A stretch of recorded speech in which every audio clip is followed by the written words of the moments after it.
Okay. All right. Hello, everybody. Welcome to our very special webinar today, workshop with Joanne Pierce of Pierce the Heart Art. We're so excited to have this live art lesson for you caregivers out there. Hopefully this provides a little break and a respite and something joyful. So if anybody has questions as we're going along, please feel free to put them in the Q&A and I'll help feed those as we go along. And for more information about HFC and what we do, we encourage you to go to www.wearehfc.org, where you can learn more about our caregiver services and programs for Alzheimer's caregivers, including our respite care grant program, our online support groups, lots of information about brain health and other caregiver resources. And part of our job is to bring resources like this today to all of you to provide connection and respite and community. So thank you so much for joining us, and I'll turn it over to you, Joanne. Thank you. Thank you so much, Alex. Well, first, I want to thank HFC for this opportunity to be with the caregivers and give this class. As you may know, November is National Family Caregivers Month, and it's a time to recognize and celebrate the caregivers, which is very well deserved, and to help them receive what they need to care for their loved one. This means a great deal to me because I was a 24/7 live-in caregiver for my sister-in-law who had been diagnosed with early onset Alzheimer's. And I took care of my dad along with my exceptional siblings as well. Art can renew our spirit. It helps us keep in touch with ourselves, and it relaxes us body and mind. It can be a great distraction and break from all your selfless work. So I'm so happy to present a basic drawing lesson of a bluebird of happiness. All you will need is a pencil and paper. We will be making a line and value drawing of this colored subject. And although it may look complicated, I will walk you through every step of the way. So I hope this will be a very pleasant hour in your very busy day. Okay, so let's get started. When we begin drawing, we start with very simple shapes, and it's a building block process. So if you're an absolute beginner, I'm such a poor poet, I say you're already a winner, grown, because you have started. And that's the hardest part. And I want you to relax if you're an absolute beginner, because we're back in preschool now with our basic geometric shapes. When we look at our subject, we want to think of the form. So birds are a terrific beginner subject because they're pretty simple in form. And they also are a great subject for advanced artists because of the complexity of the feathers. You can take a drawing or painting of a bird very far along if you like to. Okay, so I'm looking at my subject, and for those of you who know me, I'm the oval girl. I'm going to draw just a simple circle for the head. It's a little squashed on the top and the bottom. I'm drawing very dark today with a black colored pencil so that the camera can see it. But you would be doing this with your pencil. And again, you just need a number 2 pencil if that's all you have in the house. Now I'd like to do an egg shape for our bird's body. When we're doing these ovals, we're looking for size, proportion, and relationships. Now let's think of a simple shape for this tail. If you're looking at a pretty complicated drawing or paint, photograph, sorry, it can, you can say, oh my gosh, how do I do that? That's so many feathers. Ah! But you want to just look at what is that basic shape. So I'm going to just put in a rectangle. This is called, in art terms, a gesture drawing. We are looking for the angle of our piece, right? The bird isn't totally like this. So the direction and angle. And when I'm thinking angles when I draw, I picture a clock, not a digital clock. And I think, okay, if this angle is on a clock, to be about 11 o'clock. Think about your verticals, your horizontals, and how they depart from them. Okay, so that is our first step. What we're going to be doing after doing these basic forms is connecting the dots, so to speak. We will be drawing the outline of the bird, and that's also called the contour. Now, we could start drawing the contour, if we really wanted to, but quite often, if we don't do this step, we can get to the bottom of our page, like, oh, there isn't enough room for the tail. So this is all artists start with this basic elementary step and make sure everything is fitting on the page before I go to my contour and before I go to my detail. If you begin with detail right away, which is very easy to get trapped into doing, and let's say I said, oh, I'm going to start with the eye, and I work on the eye for an hour, but it's not in the right place, then all that time is wasted and you have to start again. All righty. So we're going now. Again, I'm drawing dark because we're on camera, but you will be drawing these lines lightly because you will be erasing some of them. We're going to take this time to connect our basic shapes, and we're looking at the contour of our subject. So I'm going to use this as a departure point. I'm going to come over the head. The head's a little flat, and let's join that head with the body. And we're looking at our subject constantly, and then looking back at our work a little bit. So I'm coming down the back, and I say, oh, there's a bump for that feather grouping. And then it's going to angle out. And like, oh no, another feather mass, yikes. Okay, so what basic shapes am I seeing there that I can put in? And that's triangle. So I'm going to put 2 triangles for these feathers. I just want to get my location right. Are they level with each other? How wide are they? And then come back up to the body. We see another bump of a feather here. We come down our rectangle, and here it gets fun with some interesting shapes. So we have the point of the tail feather, a little bump of another feather. It comes around, curves around for this tail feather, and up. We're going to join the body.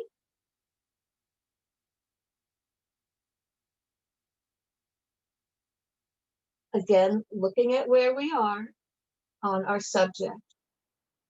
And here we are here. We're pretty good at the belly and the breast. Now we're going to take a look at this shape here. What does that line do? Comes in a bit. And we've arrived at the beak. Triangle, for the beak.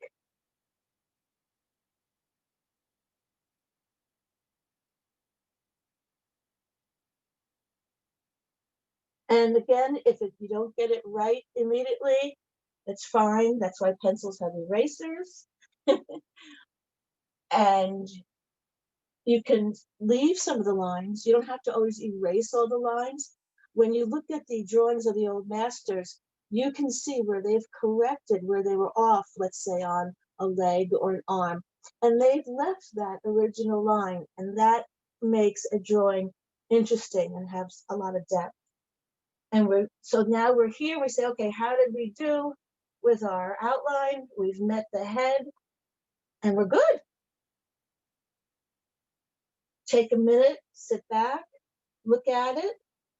We want to think about our size, our proportions, our relationships.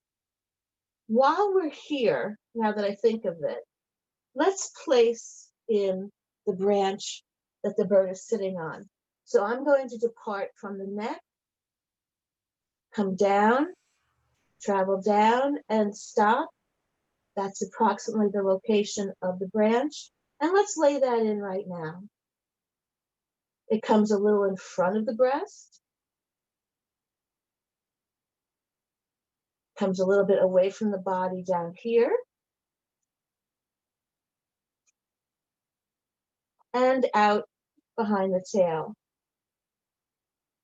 When you're trying to find the shape and location of something, you're also going to think about negative space.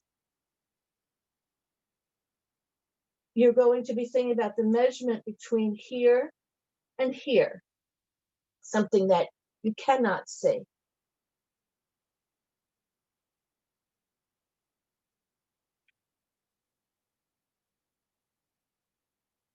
We're not worrying about detail yet.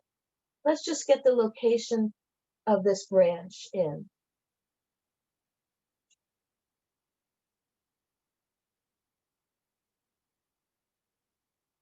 All righty. I'm happy with that.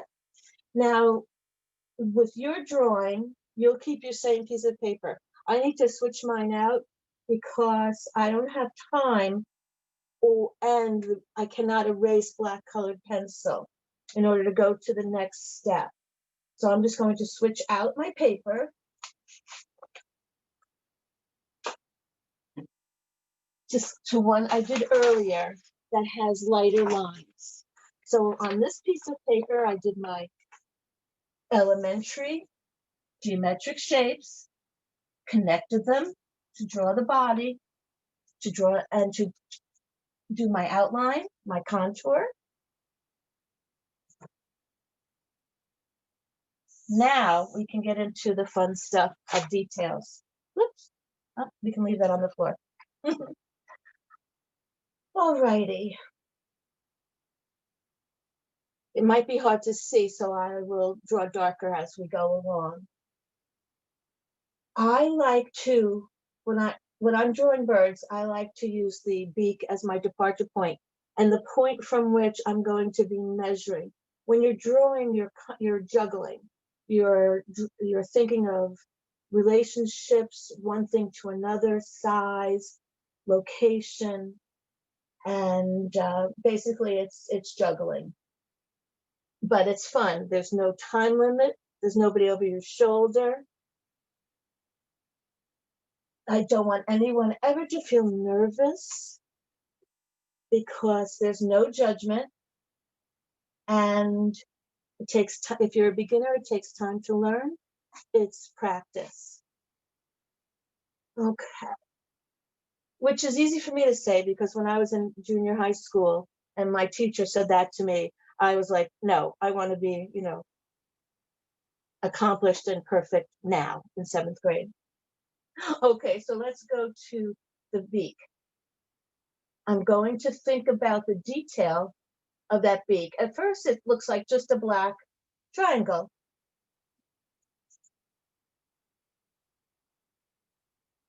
But there's a line going across. Let's add that detail now. The beak doesn't just end at our circle. It comes in. It's a bit of a softer line, not all the way connected. We have nostril here. So we'll just put a few lines to indicate where it is fitting on the face. While I'm here, I'm just going to make this breast and neckline a little darker for the camera. From the beak, we're going to find the location of the eye. So you're thinking, okay, how far away is it from the beak? How far away is it from the top of the head? And how large is the circle? It's really cool to draw birds because they have the most gorgeous eyes. And they're relatively easy to draw. So I'm going to put in a circle. And I'm going to make a little triangle in that circle to remind me to leave some of that paper white for the highlight. A bright white and some lighter colors in the eye has your drawing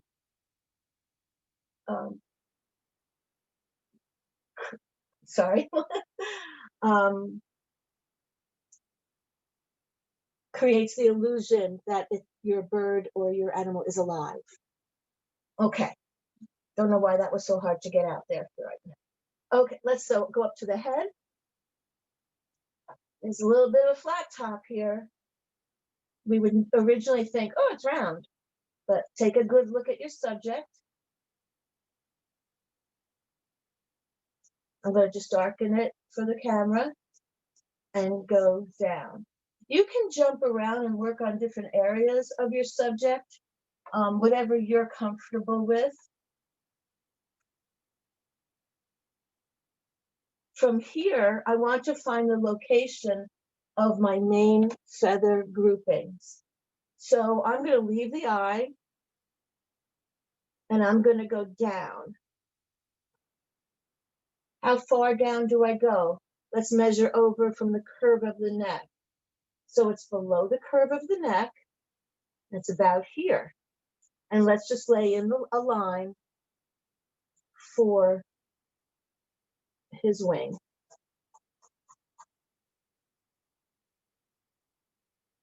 Again, doesn't have to be perfect. We're going to go over to that one of the triangles that we drew earlier. And I'm just going to darken my other triangle while I'm here. So while you're at a spot in a drawing, you can pay attention to it and then go to a different part of your drawing. So if you were looking at a coloring book or a simple stylized image of a bird, these are the main lines you will see. So right now we're doing a line drawing. We're going to be adding some values to this and we'll get back to that later. Okay, back to the detail. Darken my stick, my branch, the breast, and it's time to lay in the claws. So on my subject, I see that this claw is wrapped around the branch here. I'm not going to worry about exact details yet. I just want to get my location of my details correct. Because again, you don't want to work on the detail of your parts in case they're in the wrong place and you have to erase and do it again. Okay, so the stick comes down.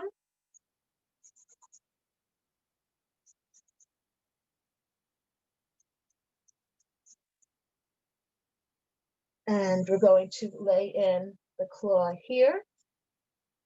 There's one here, here, and 1, 2, and 3. Again, we'll talk about detail of that later. I have a tendency to stay on one part and now, but I know I gotta keep moving for you guys. Okay. So we've reached, going to darken this for the camera. our tail feather grouping.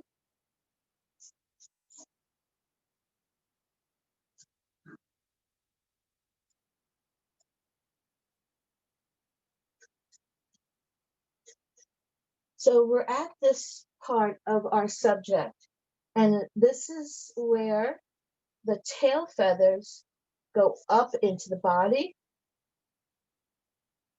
and we're going to make a curved line here and one a little lower. Again, just our basic lines so that we have our locations correct.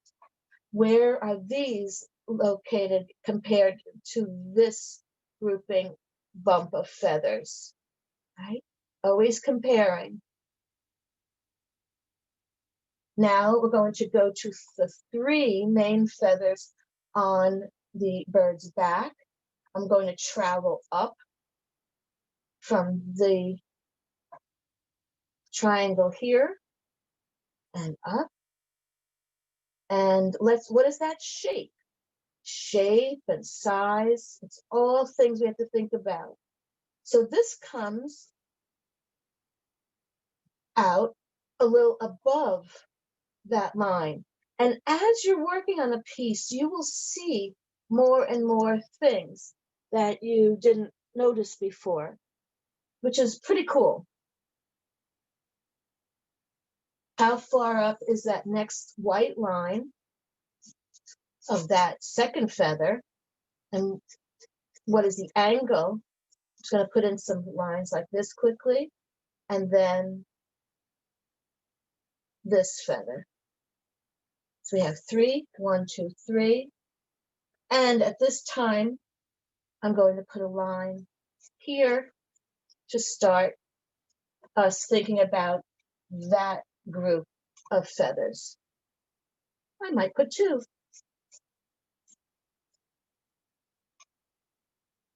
All righty.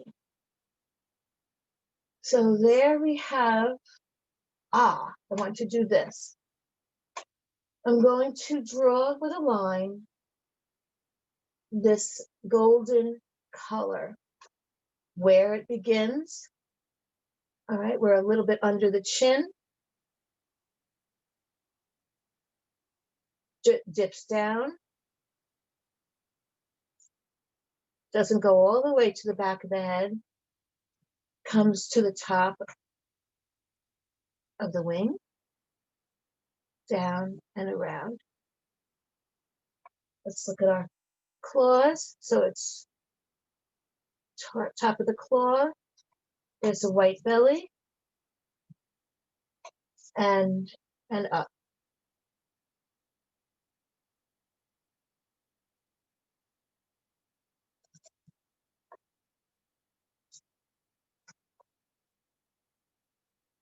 So now we have our basic line drawing to really dive in and make this bird 3-dimensional. This is a time that we talk about values. Now, we already know that all you caregivers have exceptional values because of the wonderful job you do. But values in artist vocabulary means darks and lights. So we have darks and lights because of lighting, your light source and shadow. And we also have darks and lights for the colors of your subject. And I have this copy to show you quickly that is a great tool to use. And now it's on your phone, which blows my mind, that you can take a photograph of subject matter that you have, and you can turn it into grayscale. And that helps you see the darks and lights of your subject. Because when you're looking at the colors, you're like, is the blue darker than the orange? I'm not quite sure. So if you print it out, or you look at it on your phone, in your studio section of your phone, you can easily see the darks and lights of your subject. And we're going to add these with our pencil. A great way also to tell which are dark, where your darks and lights are is to squint.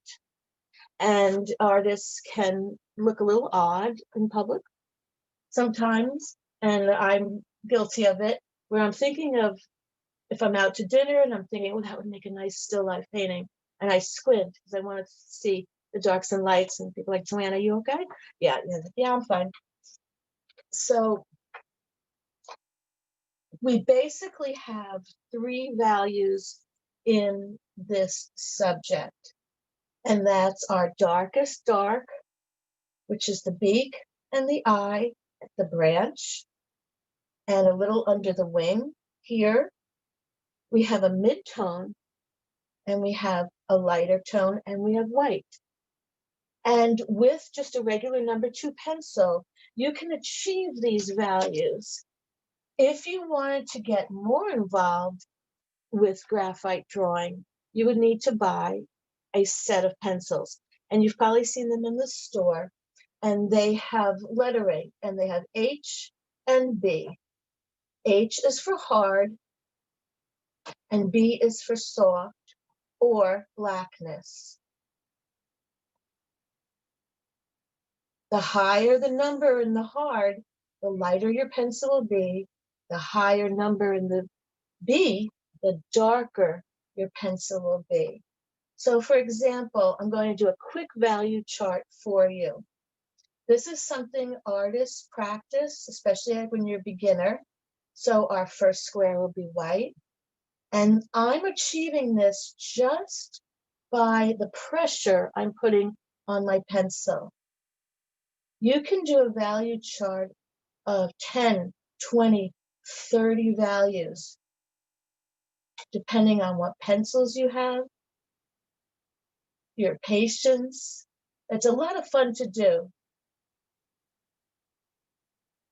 So in each step, I pressed a little harder. I think you can see that pretty well on the screen. I'm just going to draw it a little bit bigger.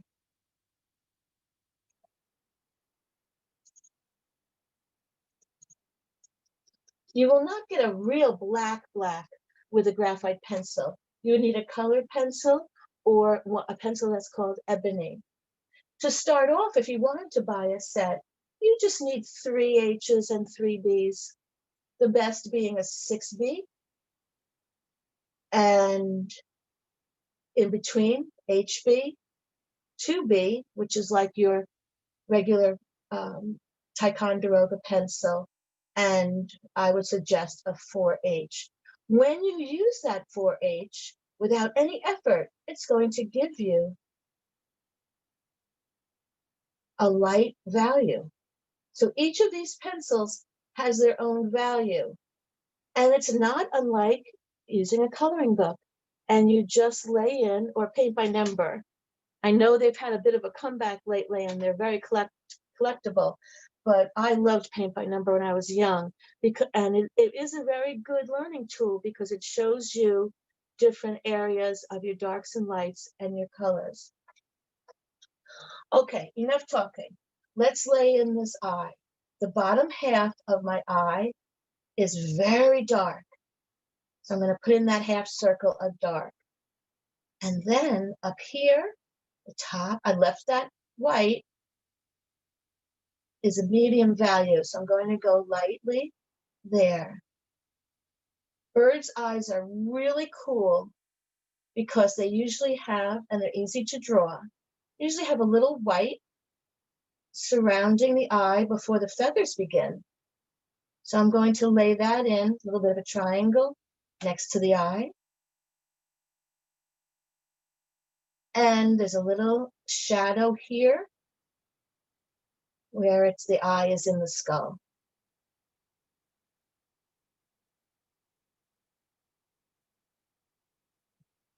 So I am putting in a light and medium value around the eye. While I'm looking at my subject, I see that I'm squinting now, and I see there's some shadowing here. I'm pressing very, very lightly, not hard. You determine the pressure that you need to make with your with your pencil. And you know what? I'm drawing as if I'm just drawing for myself. I have to remember I'm drawing for the camera, so I better press a little harder. And I'm going to go down to that area of the neck that is darker than the other feathers because it's curved in. I'm going to go back to the beak. The bottom of the beak is dark. Make sure I can see that on camera. And the top of the beak is lighter. We're beginning to get three-dimensional here. I'm going to go really dark at the way bottom of that beak and the tip. A little bit of the hook of the tip.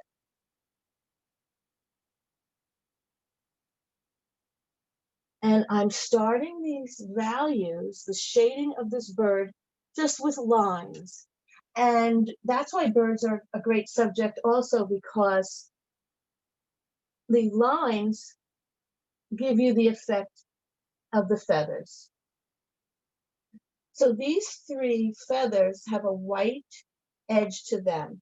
So I'm going to leave the white there and put in a little bit of a darker value for those feathers. They run a little darker.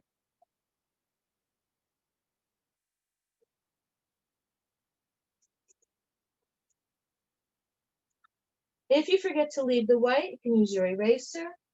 And if your eraser doesn't work, just use a little white pastel and you're good to go.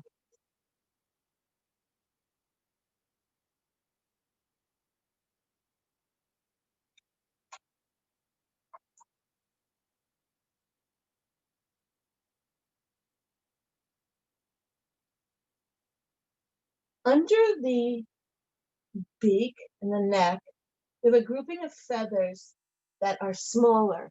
So I'm going to show you how to just do a little texture to give the effect of that small group of feathers. And I'm just doing little rectangles. And I'm looking at the direction of those rectangles. They will follow the form of the bird and help your bird to look three-dimensional.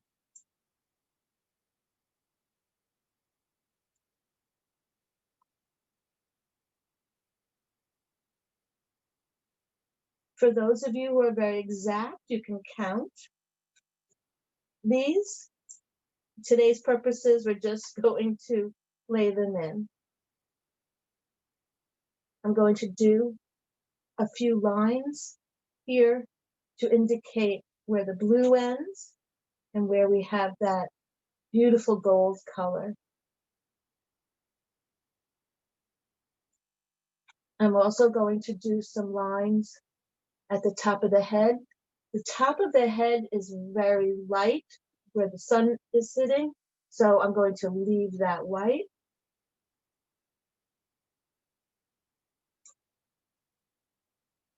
My dad was a world-class decoy carver and carpenter, and he loved birds, as did my whole family, and he was an avid bird watcher. We went to many decoy shows as children and even as young adults and adults.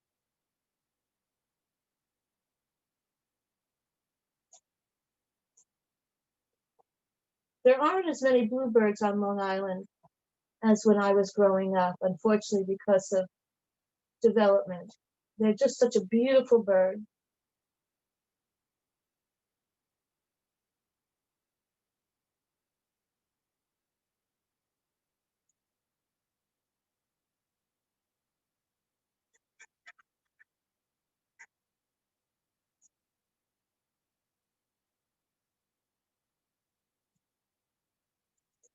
It was hard for my dad when he couldn't carve anymore. But even in his very advanced years, he still had a great eye, and he would help me with my drawings. He'd say, Joanne, that horse's rump is too big. And he was a super help. And we'd go to bed at night and I'd say, Dad, I want you to finish that drawing for me when I wake up in the morning. Is that drawing to be done? Okay, so let's go back to some detail of the leaves. Guess because that was because I was just working on the branch, the feathers. All right, so I'm at this claw. I'm going to go up and find my location of a small grouping of feathers on the wing. Again, simple shapes. Whoop, whoop. If they're not in the right place right away, that's okay.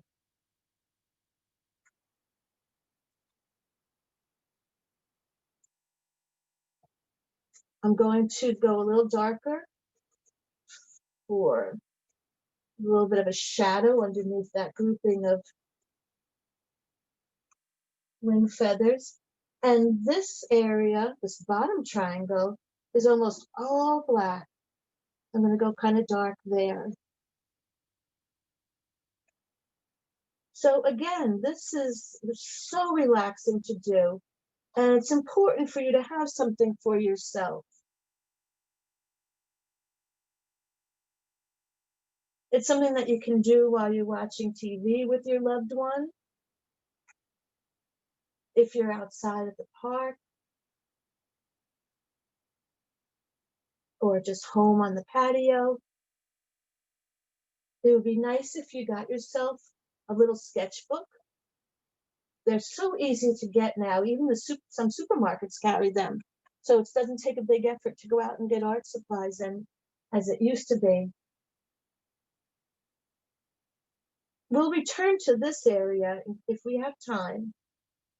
But you see how I'm just doing lines? And it's not as dark as my darkest darks. So again, you're always comparing and judging. And when I was in art school, and I remember the professor saying that you're always comparing and judging. I thought, oh, that sounds terrible. Because those were two words that were not cool when I was young. You didn't compare yourself to other people and you didn't judge. So at first I was like, what? What's he talking about? This group of tail feathers is kind of the medium value. So I'm not going to worry about detail now. I'm just going to get that medium value in. So see if I'm drawing dark enough for the camera to see.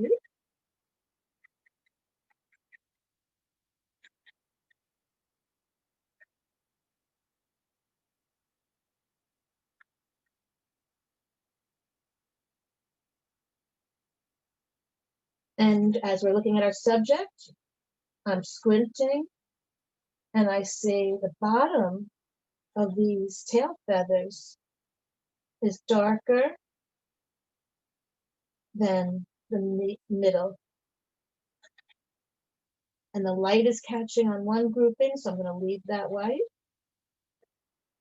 And I'm traveling up. I'm going to put in this medium value here as well. And this, you could spend hours shading this bird, and that's the beauty of it. You can put it down, come back to it later. Quite often, when you put something down and look at it later or the next day, you see things you didn't see before. And you go, whoa, that needs a light here, that needs a dark there. And I'm checking, always checking. It's darker at the top of the wing, so let's put a darker value there. Comes around.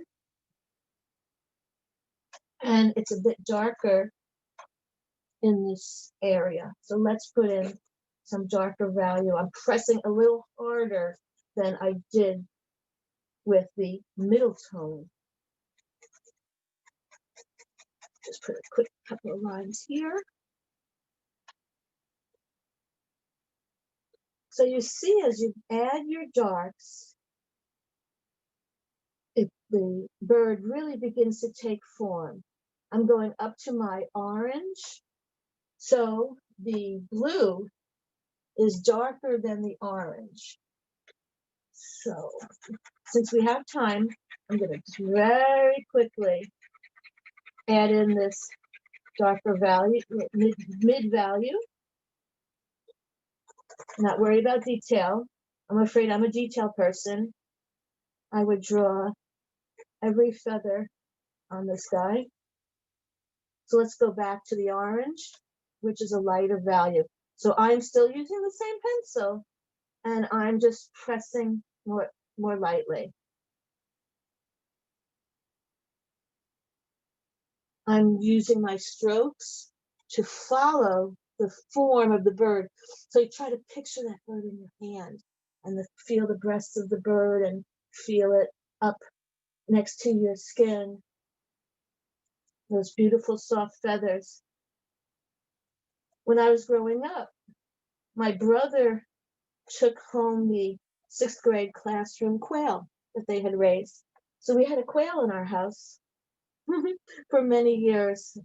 I have a beautiful picture of him in our Christmas tree. He loved to sit on your neck. He would just sit right here on your neck. Robert the quail. So we're going filling in that area of orange. And in that orange is a little brown. So I'm going to press a little harder where I see those brown feathers. And again, that value is darker because brown is a darker color.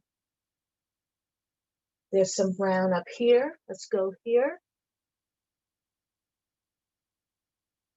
And let's bring our orange color value up because this area of the bird is not white. And then it's a little darker. There's a little brown here, a little blue here. There's a dark spot in the back of the head here. And there's more dark around the eye. And as you travel around the bird, so to speak, you're going to see, oh, how did I miss that? That needs to be dark or lighter. So in the time we have remaining, before I do that, so this is still the belly of the bird. So I'm going to put, and it's white.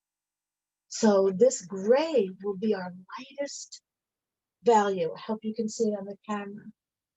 So it's very soft. And where the tail comes up and meets the body, there's a shadow in here. Again, I'm looking at my negative space between the body and the stick, the branch. The claws are easy to do. In the time we have remaining, I'll get a sharpened pencil here. Because of your light source is coming from here, the bottom of the claw is dark and the top is lighter. So let's add in our 3 claws that are holding on to that branch. So we want to create the illusion of coming up and around, up and around, up and around.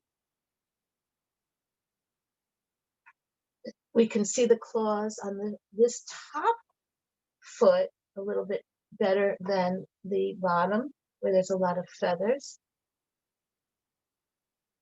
Dark underneath, a little bit of the stick. Light's catching here. It's a little shadow this way. Stay focused, Joanne, on the claws. And when we get to here, say, there's a bit of the body there. Didn't get to that part. And we put just a light value in there.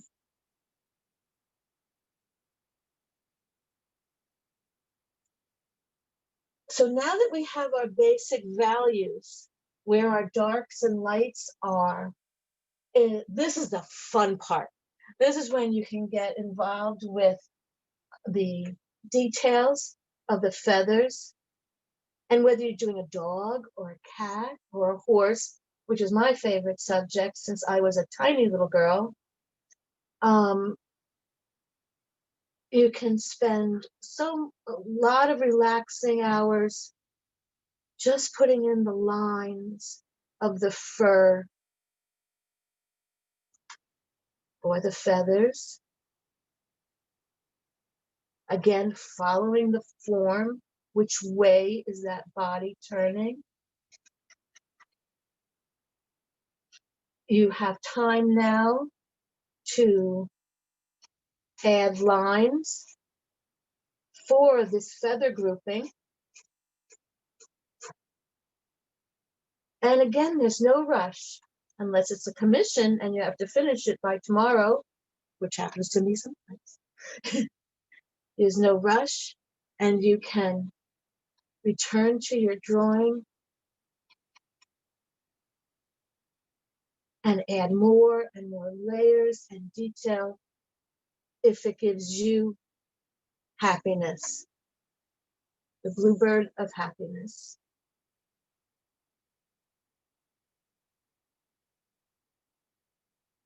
Well, I could spend hours on this drawing.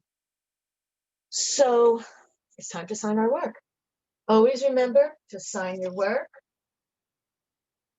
and to give the date. When my great aunt was moving and packing up her basement, she had a very large blackboard and it could flip to another side. And she flipped it over and there was a drawing I had done of a horse and it said Joanne Wayulo, 10 years old. And that was awesome. She called us. There were no phones at that time to take a picture to send to me. So she took a picture with her camera. So always date your work. You're always going to want to know when you did that. And you can see your progress. If you start as an adult, you can see your progress in 5 to 10 years, and you'll be amazed, absolutely amazed how far you can come in such a short time. So again, I want to thank HFC for the opportunity to be with you today. And most importantly, for all their wonderful, wonderful efforts and recognizing the needs of caregivers. I also want to thank you, the caregiver. Your journey is a noble and virtuous one. And I hope to see you all again soon. I wish you every happiness and all the best. Goodbye for now.